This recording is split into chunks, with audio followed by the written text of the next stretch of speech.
Hi, I'm with Natasha Patel. Natasha, thank you so much for joining us and speaking to us. Could you tell me a little bit about your session today and what topics came up that were very interesting and will help the industry move forward in this look for a low carbon future? Absolutely. The talk was really good, and we had a really good debate after as well.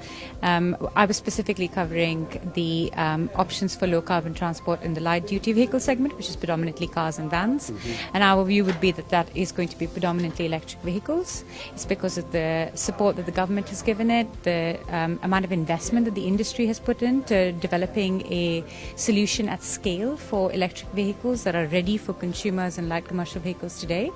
But also, probably more importantly, the customer pull, that they really want a clean green vehicle right now, and an electric vehicle is a perfect solution to do that. It's a pleasure to drive, and if we have to get to 2035 where we expect 100% of new car and van sales to be zero emission vehicles, electric vehicles, are battery electric and plug-in hybrid vehicles specifically, are the only ones that can truly be produced at scale today, that can be cost efficient and comparable to combustion engines in the next 2 to 3 years, and that will allow us to get to that scale that we need to in the next 15 years. I don't see any other viable solution just yet. Everything else is still a bit further out, both from a supply chain and a production at scale perspective.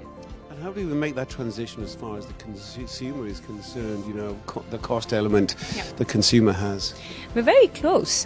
So a 40 or a 65 kilowatt hour battery, which is what you'll find in a sort of standard mass market car, Tesla Model 3 or a VW ID3, they are reaching the £40,000 mark, where previously that was kind of in the £60,000-80,000 mark. So battery prices have slashed.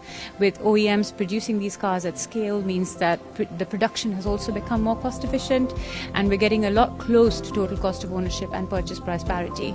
If you compare, if you then layer in the fact that the government's got a few incentives in, especially the benefit in kind sort of tax, which is going down to 0% for company car users, you come to within £100 difference in the leasing cost of a combustion engine vehicle and an electric vehicle. So we're very nearly there, and I think in the next 2 or 3 years you're going to see a real tipping point when that purchase price parity is the same, and there's a real consumer demand for this really advanced, pleasure to drive, same cost, easy to charge, long distance electric vehicle that's nearly here.